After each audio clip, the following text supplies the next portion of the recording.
Om Vakratunda Mahakaya Suryakoti Samaprabha Nirvignam Kurme Deva Sarvakarishu Sarvada.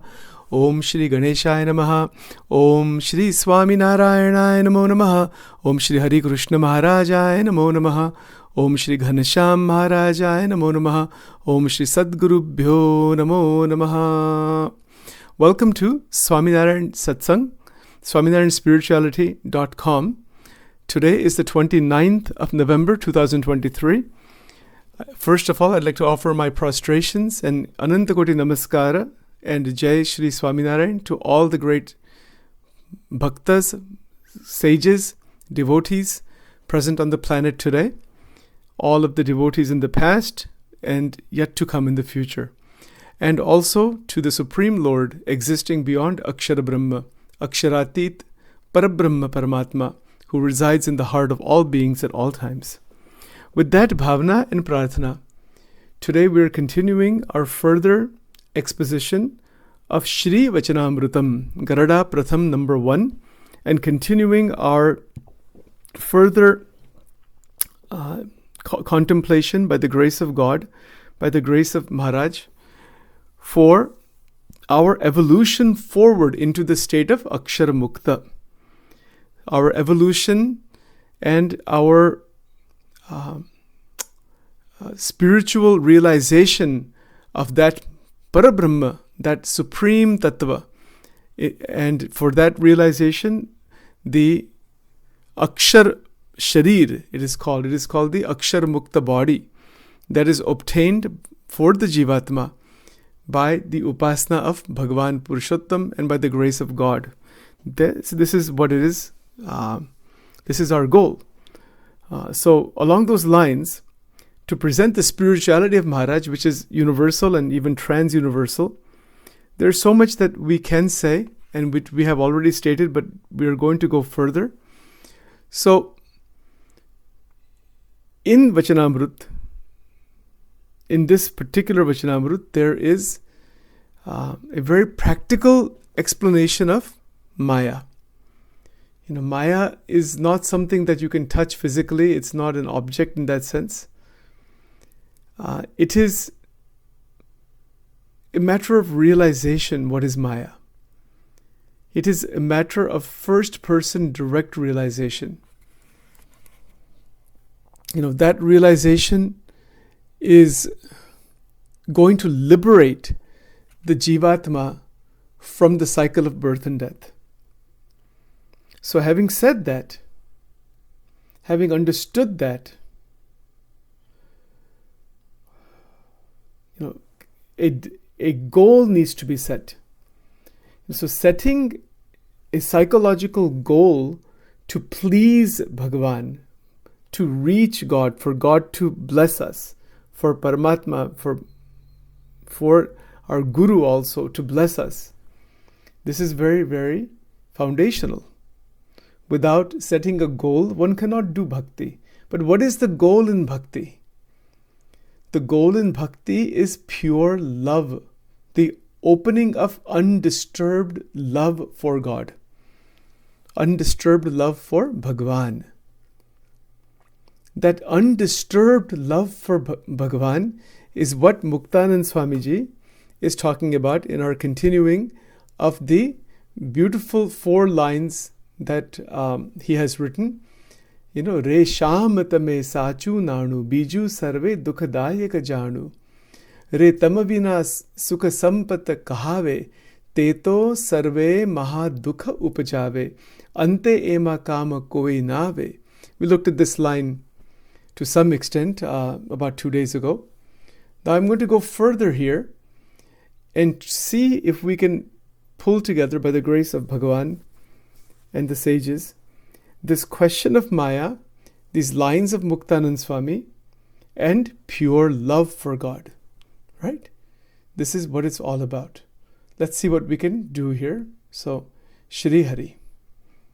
So, Muktanand Swamiji states in the second line, Le re murakha loka mare bhataki. What that means is foolish people wandering upon death, banging their head in false company. Jhutha sange hare shirapataki. Here Muktanand Swami is talking about sangha. The sangha is contact with the people, places, things, objects, circumstances, etc. in the outside world. And we are absorbed in that sangha. So here Muktanand Swami says, Jhutha sange hare shirapataki, banging one's head against this sansar. Wandering aimlessly in this sansar, after the panch vishayas, after kam, krodh, lobh, after different kinds of kusanga, different kinds of pursuits, aiming to find more and more excitement and pleasure and God knows what else is there. This is what the people in the world are doing. Their survival is one thing, but they are living life based on kam, krodh, lobh, moha, matsar, asha, trushna, irsha, ahankar, rag, dvesh, chal, kapat. All of these waves of ignorance. These are all energy waves, but they are out of ajnana. And that is what Muktanand Swamiji is calling as Jhutha Sangha, Jhuthu Sangha. Jhuthu means false, negative type of Sangha, false company. See, re Murakha Loka Mare Bhataki. Mare means we are dying day to day by the contact of all of those people that are destined only for rebirth and ignorance and more trouble. This is a harsh thing. Please understand, it doesn't mean we are having dislike for anybody. It doesn't mean we don't have contact with people. We have contact as necessary, but we do not have sangha with them. There is a very clear demarcation, particularly in Swaminarayan Satsang, and other places also it is there. But particularly in the teachings of Maharaj, he has made it unequivocally clear there is a demarcation between satsang and kusanga. These are just a very, very clear demarcation. It's like black and white. And that kusanga is that which is going to damage us further in our life now, will make our life very distressed, unhappy, problematic in many, many ways. And there's all kinds of kusanga, which we will also talk about. All kinds. But the predominant types that are simply increasing, kama, krodha, lobha, anger, greed, more and more vasanas of different kinds, just to run after it, that is all kusanga. And there's other kinds also. So he says, Jhutha sange hare shira pataki. It's a beautiful, I'm going to have to get a small keyboard so I can sing along with this. We'll do that some other time. Right? So these lines are to awaken the dormant mind into spiritual path. Reshamatame sachunanu. It's so beautiful. Biju sarve dukhadayak janu. Reshamatame sachunanu. He is writing this from the heart, from realization. And he's writing this out of devotion to Bhagavan. And he says, hey Prabhu, you are the only thing that is real. All else is temporary, illusory, it is false. And you are the source of all joy. And people in the world, and he does not, he's just looking at himself, but he doesn't have any kusanga and all that, but he's talking about what happens. This is written to awaken people in the world as grace. These are lines of grace, of krupa, of the Paramahansas. For Sriji Maharaj, these Paramahansas were very, very, very dear to him. very dear to him. Everybody's dear to him. It's not like that. But the Paramahansas are, trying to follow Shriji Maharaj's exact teachings. And they did that. They would do anything for him. That's a whole different subject. But since it's coming to my mind now, I will just tell you a brief thing about that. Shriji Maharaj put them through 114 very difficult tests. These are called the prakarans. 114 different tests were put through them. Very difficult tapasyaryas of different kinds. There's a whole list of them actually. And for those who may be aware, in the scripture that is known as Swaminarayan, on the very last, it's in one of the footnotes. These 114 prakarana are written, and they're coming from some scripture. I'll have to look up which one that is exactly. Maybe, I think it might be in Satsangi Jivan actually, but I'm not sure. So Maharaj put them through very tough, extremely difficult types of sadhana. And the purpose behind that was for them to leave their natural tendencies of the mind that are moving towards the sansar. After putting them through all of that, Maharaj said only one thing. Yes, you're able to do all this. That's fantastic. But what I really want you to do is to recognize that you are the Atma. Mano chaitanya rupa tamaru dukha rupa deha Tethinyaru. This is written in Bhakta Chintamani. This entire prasanga is written over there. He said, you believe firmly you are Chaitanya. You are totally unattached to everything in this world. This is what Muktanand Swami is saying here. Re murakhaloka mare bhataki jutha sange hare shira pataki. These are all rhymed verses. It's rhymed in poetry because it's easy to remember and it's enjoyable to sing. It is like giving a very bitter medicine in very sweet way. That's what it is.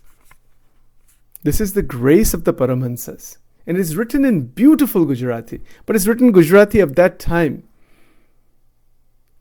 And there is power in it. What is this power? It is the power of liberation. Why is it the power of liberation? Because when we read the words, we sing the words, and this particular 4 lines are sung every single day by the devotees of Bhagwan Swaminarayan. Every day, every sadhu, every satsangi, every bhakta listens to these lines or sings these lines. Because of the power in those lines. You see, when we begin to do manan chintan of these words, we begin to recognize what all the great saints and gurus in the sampradaya and even great sages throughout the world, how they're living. They don't live by banging their head in this world, banging their head in pursuits that lead nowhere. Of course we have to live in the world. Of course we have to live based on the world. Of course we have to serve the world, and we need to be educated, and we need to perform our activity in the world. Yes, absolutely. But it is to be done with dharma. Dharma means sad acharan, not that kind of activity which may be giving lots of quick results or very pleasing results that are adharma. Shriji Maharaj has written that in Shikshapatra. He said, "Evu koi karya karvu nahi, jema bau labh થાય પણ એ અધર્મ છે." Sometimes that happens, right? People are stealing and gambling and doing all kinds of things, trying to hurt others to gain position, power, money, land. This is all adharma. And you cannot progress towards God that way. Not even in this world can you progress. For a short time, somebody thinks they're getting something. But then there is massive bondage. There is massive pain, suffering, trouble for that individual. This is called Jutha Sang, false company, wrong company. These words are necessary for everybody at all ages. Even children. When children are brought up in this world, we have to ask ourselves a pivotal question. That is, how can we raise these children? With what set of values and beliefs and understanding and upbringing? Whatever they do in the future, that is up to their destiny, and whatever, however they live, that is a different matter. But these ideas need to be installed in the minds of kids and teenagers right from the beginning, so they stay away from this type of kusanga that is very, very, very harmful and damaging. And this is a challenge for everybody living in the world. There are people who are smoking and drinking and taking drugs and all kinds of sexual activity, and so many things are there. And not to mention all of the other types of deflections away from God. Endless number. If I was to make a list, we could spend hours talking about that. It's incredible. But Muktanand Swami has put it in very direct way. Literally in the second line, each line is a nuclear bomb that destroys Ajnana. Ajnana timirandasya jnananjana shalakaya chakshurum militam yena tasmai Shri Gurave Namaha. See? These destroy Ajnana. They destroy ignorance, wrong understanding. Re muraka loka mare bhataki. What this means is, bhatak in Gujarati, this word wandering. Foolish people. It's the foolish people wander. It's the foolishness, meaning what? The mind is not awakened. Muraka lok. He's not trying to take anybody's fault. He's saying, hey, foolish mind, hey, foolish person, you awaken out of this wrong kind of contact with the people of the world and situations and people and places and things, and so many things are there. Get out of that. Awaken out of that. Because it is not going to lead anywhere. It is going to, you're banging your head. Literally, that is what he's saying. Jhutha sange hare sheer pataki. Banging heads in false company. My God. Tethi mari manavrutti ataki. He says, he's talking about himself. See, great saints are keeping attention on themselves. This is what makes them great. Maximum number of questions asked in Vachanamrut are by Muktanand Swami. And he's actually asking for the younger saints and all that. It's not like he doesn't know the answers to most of those questions. You see? But that's the reason why many big Paramahansas asked questions for the benefit of others. Not that they had those questions. That's a whole different subject. We won't go into that right now. Muktanand Swami is saying about himself, he's looking at his own mind. Tethi mari manavrutti ataki. He's not writing it, telling people, I'm looking at you, pointing fingers to others.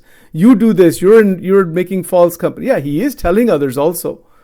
But the way this is done, he is addressing others by addressing himself first. And these poems are written this way. So there's so much saintliness we can see.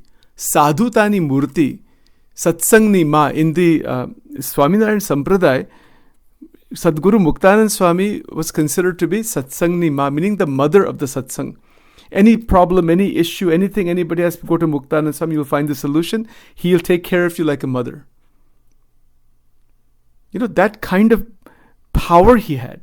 Tremendous saintliness.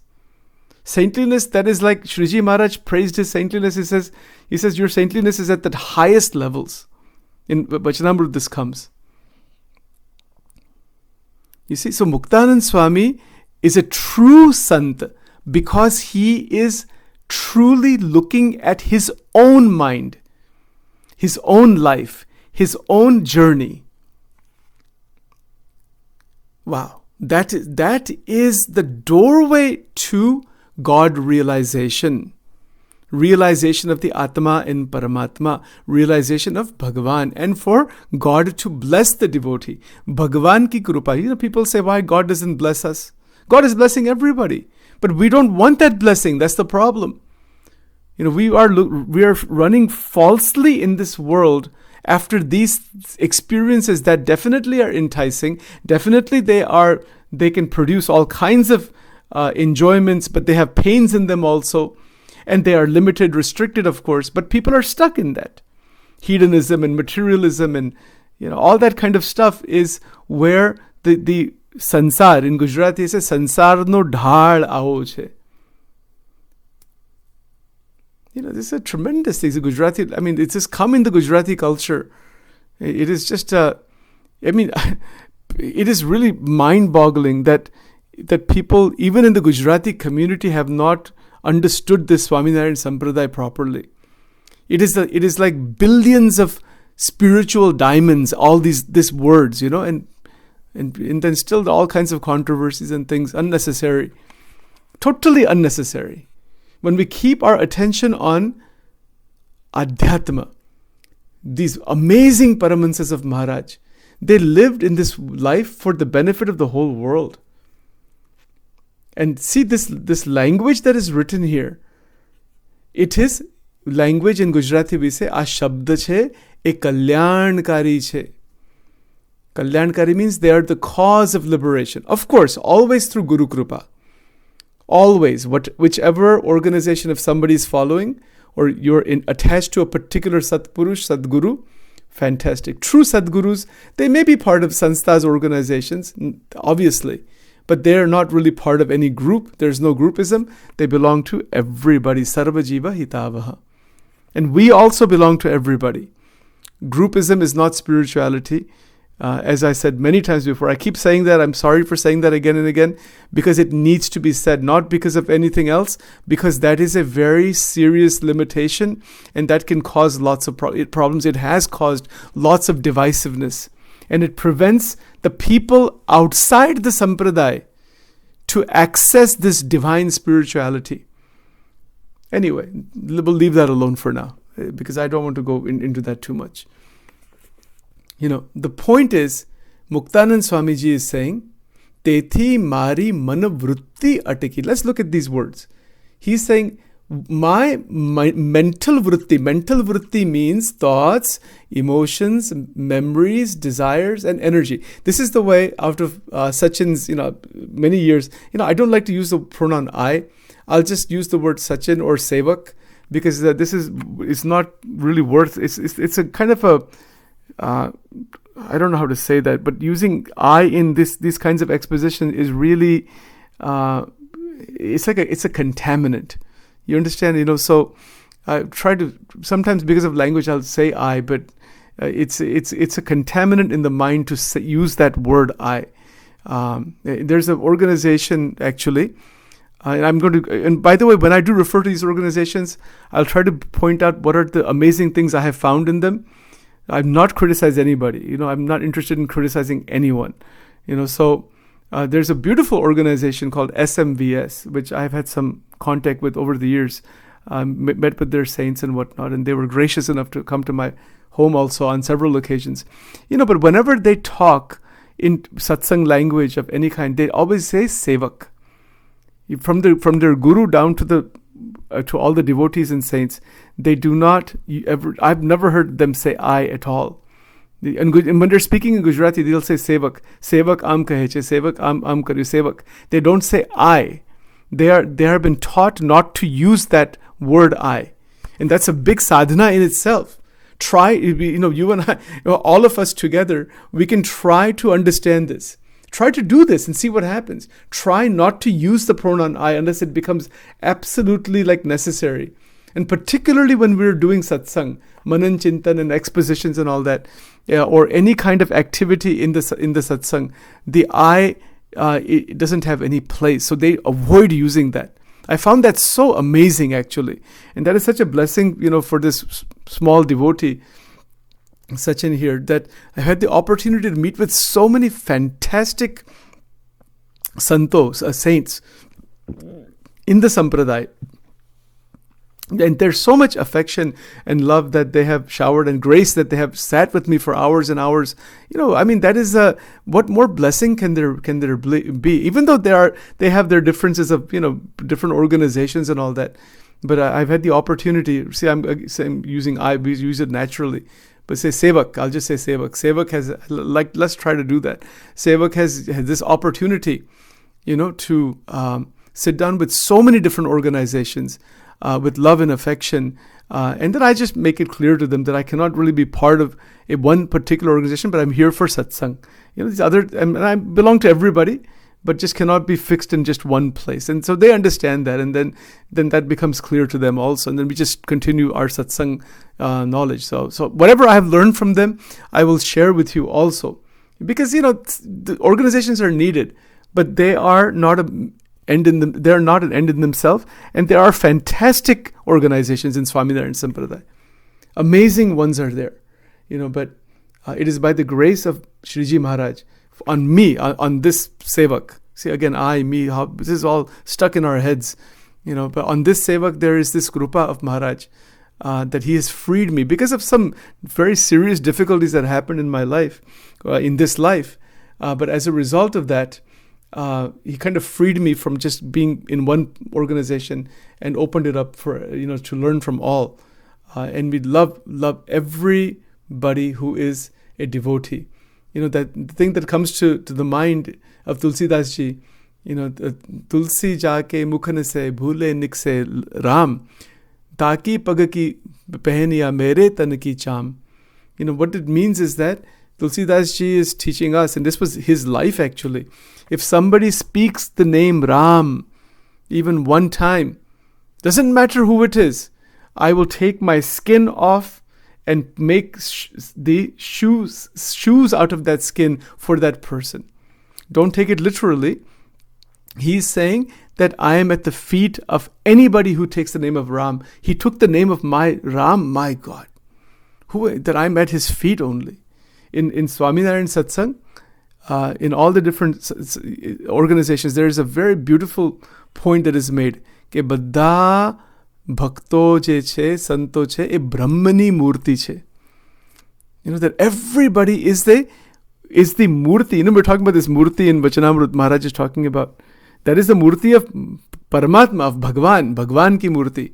But it goes to the point where all the devotees, all the bhaktas, all those who are connected in devotion to God, the Vaishnavas, the Shaivas, the Shaktas, whoever they are, the Swaminarayan devotees, anybody worshipping God, whether they're Christian, Jewish, any which way they're worshipping God, they should be considered as Brahmani Murti. They are nothing but the Akshara Brahman itself, the Murti of Brahman.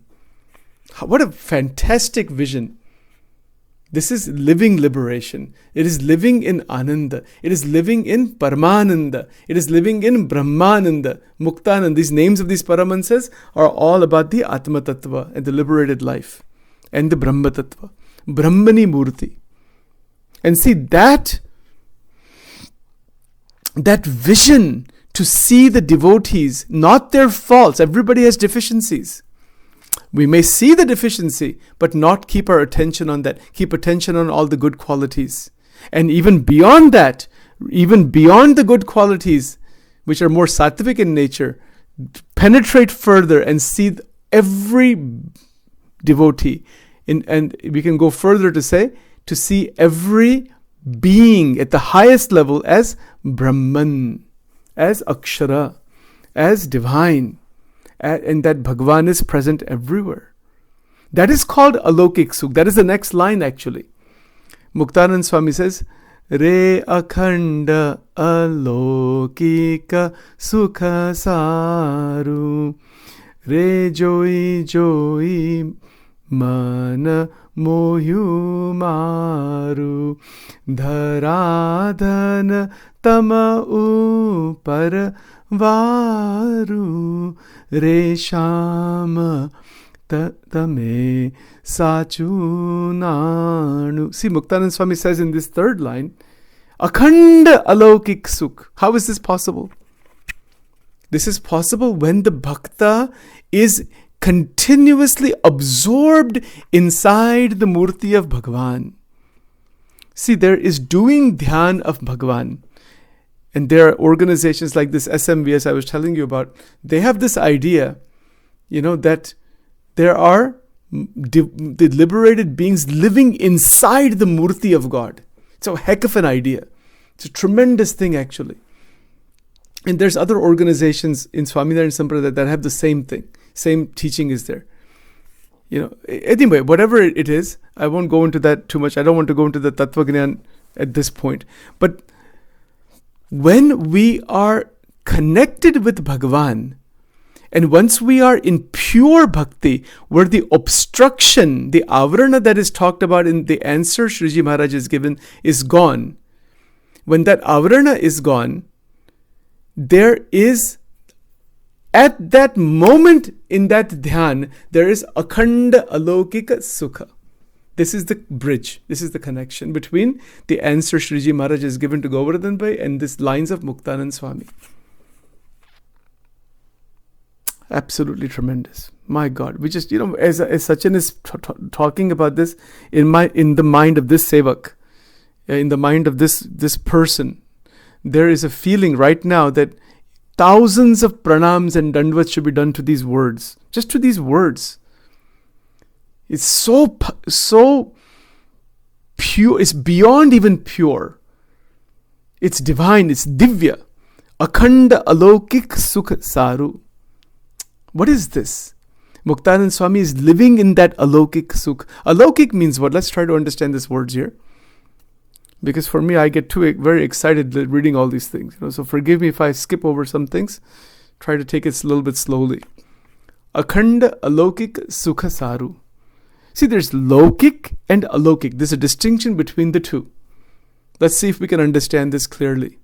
Laukik meaning worldly, material life, that we have this Prithvi Lok. We have happiness here too. You buy a new car, you get some good happiness. You buy, whatever it is. All kinds of food items and all kinds of objects. This is Laukik Sukha. Is there Sukha there? Yes. Of course there is.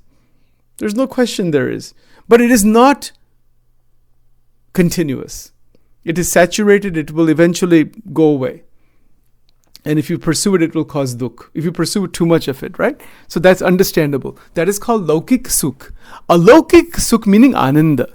The word Sukha is used because people understand that. People don't understand what is Ananda more technically. So Muktanand Swami is using language everybody can understand. But he's put it very carefully that Akhanda, Alaukik. Akhanda means what? Akhanda means unbroken. Re akhanda alaukika sukha saru. See how beautiful. Akhand means unbroken. When these words really genuinely come inside of us, and we remember our gurus, remember the great sages that they have this, and by touching their feet, taking the dust of their feet, by taking the dust of the lotus feet of the great saints, and then keeping our attention on Bhagwan ni Murtinu Dhyan, as Maharaj is saying. When we do this, then our mind gets absorbed inside Dhyan. Mind gets absorbed inside the form of God, the Murti of Paramatma. And that absorption is such that the drops of nectar opens up, Amrutam. The divine joy begins to be tasted. Oh, and once the bhakta gets even a glimpse of that divine joy, which is impossible to explain really, is beyond language. But once a bhakta gets that rasa, bhakti rasamrut sindhu, one of the Vaishnava scriptures, when that rasa actually opens up, then the bhakta says, oh my God, this is something which I don't want to come out of.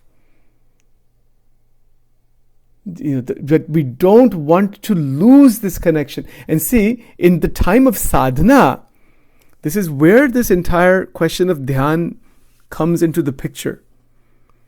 Sadhana is done by all devotees and saints. You have to do sadhana. You do, I do, everybody, Sachin Sevak, everybody has to do that. This sadhana is, in Gujarati, we say anivarya chhe. Sadhana means it has to be done.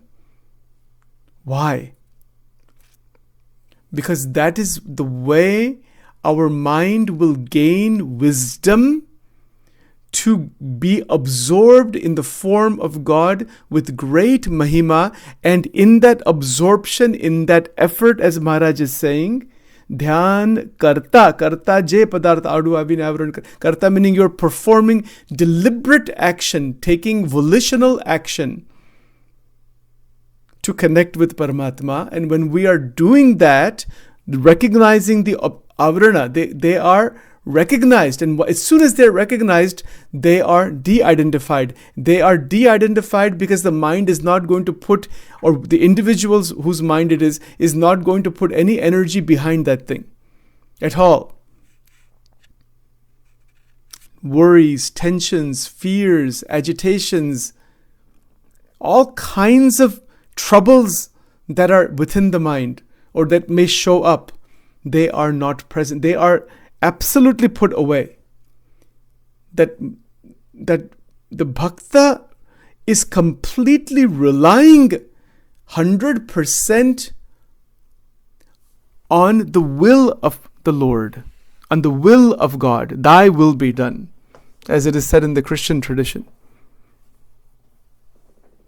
There's a total reliance. Whatever is happening only by your will. And this is one of the points in Upasana also. The way Upasana is done in Swaminarayan Sampradaya, that Bhagwan Swaminarayan, Bhagwan Shriji Maharaj, is considered to be Purna Purushottam Narayan. Now, this is a big thing to understand. I won't go into all that thing right now. But in general, we can say that whichever form of God we are worshipping, whether it is Devi or Shivji or Ganeshji or Surya Narayan or Vishnu Bhagwan, Krishna Bhagwan, any form of God, consider Ishta Devata to be supreme. First of all, point number one. And consider that the Lord we are worshipping is the all-doer, Sarva Karta.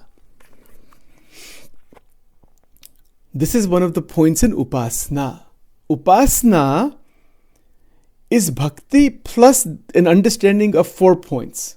Let's just mention it now since it is coming into my mind here. Might as well just talk about it. That Upasana means bhakti, the 9 forms of devotion. Shravanam, Kirtanam, Vishnu, Smaranam, Padasevanam, Arachanam, Bandhanam, Dasyam, Sakhyam, Atma, Nivedanam. These are the 9 forms of bhakti, sadhana bhakti. And these 9 are done with the understanding that the Ishta Devata is Sakar with form. Sarvopari meaning the top, the highest of the high, the greatest of the greatest. Sarvopari, Sarva Karta, Harta, Karta meaning the all-doer, and present in front of me, Pragat, in the form of my Guru and in the form of the Archa Vigraha. This is Upasana. These 4 points plus Navda Bhakti combined together performing the 9 forms of devotion one after another without break in every action that we do with the understanding of Upasana. This is with the understanding that Bhagwan is Sakar, Sarvopari, Pragat and Karta. With that understanding and the infusion of 9 forms of devotion, when we mix this together and bridge it together properly, then the Upasana is called Shuddha Upasana. Meaning what the Upasana is single pointed with this proper understanding. And then what happens here, that the mind is able to completely connect with Paramatma without any disturbance, distraction, doubts. Sanshay Atma Vinashyati. That is also gone. All the doubts are gone. When we do bhakti, And the height of bhakti is this dhyan that Maharaj is talking about. This dhyan that Maharaj is talking about is the height of it all. You start with bhakti and vairagya and everything else we do, it will lead to dhyan. That I don't want to forget my Lord for 1 second even. There is a incident in the Srimad Bhagavatam that comes to mind. It's a beautiful incident. Bhagwan Krishna is in the Ras Leela with the Gopikas. This is in the Ras Panchadhyaya, the 5 chapters in the 10th skanda of Srimad Bhagavatam. And in there, the gopis have a prayer. I'll have to look it up and I'll find it. It's in the original Sanskrit. It's so beautiful. Part of the Gopi Geet, actually. It's a very profound, highest level of devotional spirituality that is called Gopi Geet. And in there, the Gopikas are saying to Bhagwan Krishna, why did you give us these eyelids? Because we have to blink every now and then. And when we blink, we cannot see you for that fraction of a second.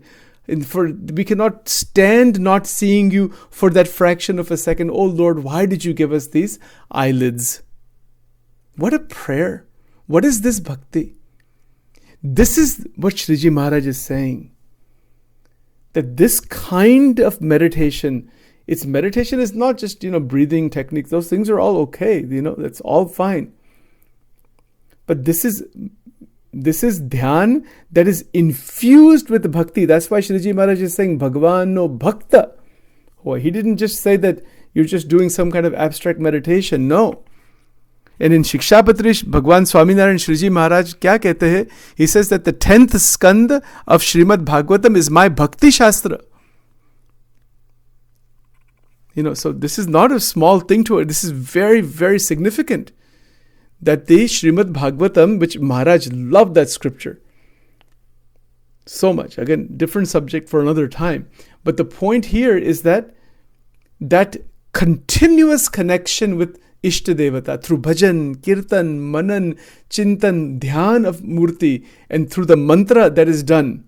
And with that, the goal is to establish unbroken link with Ishta Devata. And that is the role of Satpurush, to teach the sadhak, teach the mumukshu, and teach in what sense? By words and by life.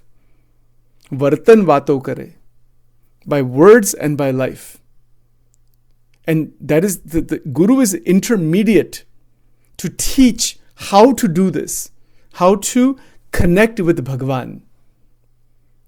That is the role of gurus. And all of us who are devotees, we have the obligation of contemplating together. Sathe manan chintan karvu. We should all do that together because we have the goal, one goal. And we see that in Swaminarayan Sampradaya that is done. I have seen saints in various organizations sit for hours at a time with their devotees. They go line by line, point by point. They spend hours until 1 o'clock, 2 o'clock, 3 o'clock in the morning, sometimes the whole night. I've seen this also, that there are some organizations like that, even in this country, in the US, that will the sadhus will sit for hours at a time, to go into this Brahmachintan.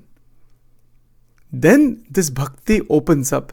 In the time of Gunatitanand Swami, he used to have what is called this 24-hour Katha-varta going on in Junagadh temple. 24 hours. Anybody can go anytime and listen to the Katha. These Puranis were kept. Different scriptures are being read. 24 hours for, extended months at a time, years at a time even. How is this possible? This is called akhado in Gujarati. Unbroken. Don't break. Because those saints like Gopalanand Swami, Gunatitanand Swami, here in this case Muktanand Swami, they lived a life where they had unbroken connection with Bhagavan. That was point number one. But they also lived a life where those that they were guiding, the temples that they were living in, the places that they were going, they encouraged others to develop this unbroken connection. And there are sadhus today, great saints today in the Sampradaya who are doing that. I was just watching a video from one of them right now. And one of the sadhus said they have a whole program going on where all the devotees, really feel that they're liberated beings. I am a mukta. I am a mukta. In Gujarati, that the mukta state, stay with that. Don't move away from that. This is how akhanda alaukika sukha. So Muktanand Swami here is saying that this continuous, unbroken joy is possible when we are no longer banging our heads in the wrong directions, and our manovritti, our mind, our senses are linked with Sham Sundar. Re Sham Matame Sachu Nanu. That is Mirabai. That is Sri Radhika Ji. That is Premanand Swami. And so many other Vaishnava devotees. Shriji Maharaj used to say, Vaishnava Amari Nath Jat. What does it mean? That the devotees are my relatives. He is not saying that we are all not one people. Yes, we are all one people. That is true. But the devotional opening, when the devotees come together, even the Bible says when two or more come together and talk about my glory, I am present. Jesus said this in the Bible. Amazing. So please understand, it doesn't mean there's any criticism of anybody, but the people who are not on this path of upliftment and enlightenment and ekantika dharma, who are not on that, they are lost, unfortunately, in the jungle that is the sansar. They are lost. The wars that are going on, people running after ego, pride, money, women particularly, Stri Dhan. Look at Ramakrishna Paramahansa's gospel. You will find that the entire teaching of Ramakrishna Paramahansa is in the Vachanamrut. I can prove it. If somebody comes here, and you're welcome to meet with me online if you want. If you really want to know, the Sachin here can prove. Again, I'm using I. See that? I tell you, it's difficult to use that thing. Sevak here. I'm trying to use the word sevak here. We can prove it through the scriptures. And in Ramakrishna Paramahansa Kathamrut, again and again this comes about women in gold. This is how he talks about that. He's not criticizing women and he's not criticizing money. It is the attachment for the two. Shriji Maharaj has put this thoroughly inside the Sampradaya. That not to get bound by these, because these two things, the male-female attraction, which is binding. There's a place for it as per the Gita. There is a certain place for it, otherwise the proper species won't continue. So yes, there is a place for it. But people are running after that pleasure to increase it. And then the desire for more money. Money never seems to be enough. Doesn't matter who it is. They always want some more. That is the interesting thing about the financial piece. That's why Shriji Maharaj, has said, if you are a very wealthy person but doesn't have lobha, in Vedas this is written.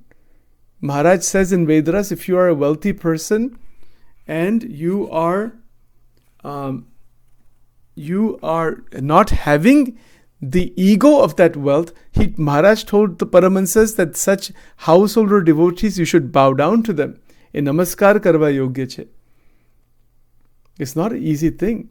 It's very difficult psychologically to be wealthy and to not have the ahankar of that wealth, and to live a simple minimalist life, and to wish well for all, and to use one's wealth for the benefit of all. That is a divine quality. That is a saintly quality. Very few have that. And those grahasthas of that type are ready for liberation. Because despite having everything, there's a realization that everything is belonging to Bhagavan. It belongs to Mahalakshmi. Mahalakshmi is present everywhere. Mahalakshmi means that we use our wealth for the benefit of the whole world. That is called, and wealth is not just money. There's 8 forms of wealth. Right now, these 4 lines that Muktanand Swami has written, this is a tremendous wealth. Right now, Sachin, as a seva, trying to present this in the English language, which nobody has done yet, as far as I know. Present it and put it on YouTube and podcasts and all that, and may the Lord bless whoever. If anybody finds this meaningful, fine. That is the divine will.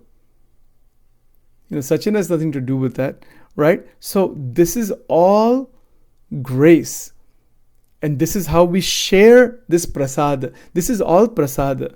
Prasade sarva dukkhanam.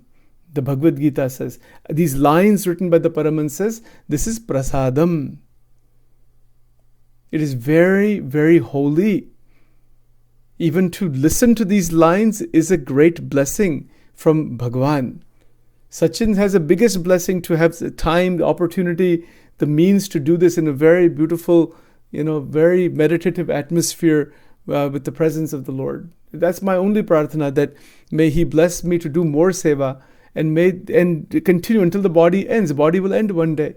At some point it will end. How it will end, He knows. God knows that. So while we're here, what is our goal? Muktanand Swami is clear. Stay away from that kusanga. Jhutha sange hare shirapataki. Tethi mari manavrutti ataki. He says, my mental vritti of the antakarana is retracted away from that. And this process of retraction of the vritti away from the wrong kinds of contacts outside. That retraction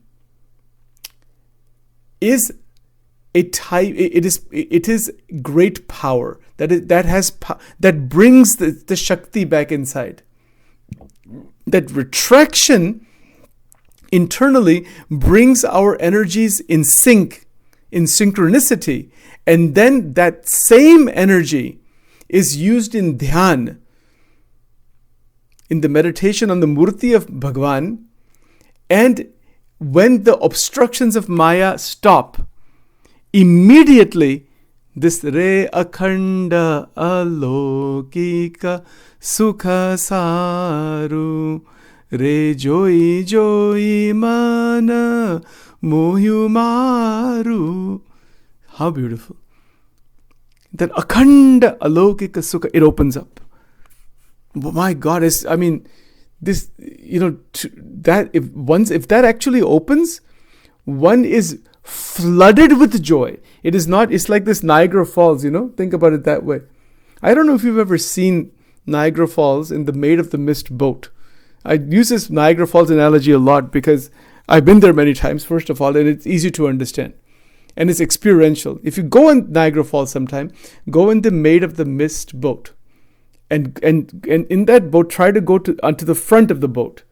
And when they take you to the Horseshoe Fall, on the Canadian side, and you are standing in front of that fall, you say, my God, it is the most incredible scene. So much power and so much force and so much water is just being poured inside. This is a physical analogy of what Muktanand Swami is saying about akhanda alaukika sukha. It's continuous, massive amounts of water. This is the grace of God. You know what is the krupa of God? There's two things to understand. Krupa, Bhagwan ki krupa jab hoti hai, kya hota hai जीवन में? Real krupa, when real krupa occurs, it is different for each person based on their mental state and their vasanas, and God knows whatever else is there. God knows everything because He's sitting inside the heart of the devotee. But when the krupa actually occurs, life becomes such that He gives the opportunity for akhanda vritti. Everything else gets stabilized, or many things get wiped out, torn apart, away. Things get destroyed. But what is left is an opportunity for this akhanda connection, unbroken connection. Yoga kshema vaham vyaham. Bhagavad Gita is very clear. That does happen. If and when a devotee genuinely awakens pure mumukshutvam. Once mumukshutvam awakens genuinely, the life begins to reset in such a way, in many ways, not that terrible things have to happen, it's not like that, but internally, there is a massive transformation, and there's some changes outside also. But that provides an opportunity for unbroken contact with Bhagwan. Mayyave shamano imam nitya yukta upasate. These are beautiful verses in the Gita, which I'm going to cover a bunch of them as we move ahead in this. To do this, we need like thousands of hours. I mean, and that's the blessing. Whatever time is available and energy is available in this mind, in this sevak's mind, may the Lord accept that, and He bless more to do more of this. Akhanda Katha. By the way,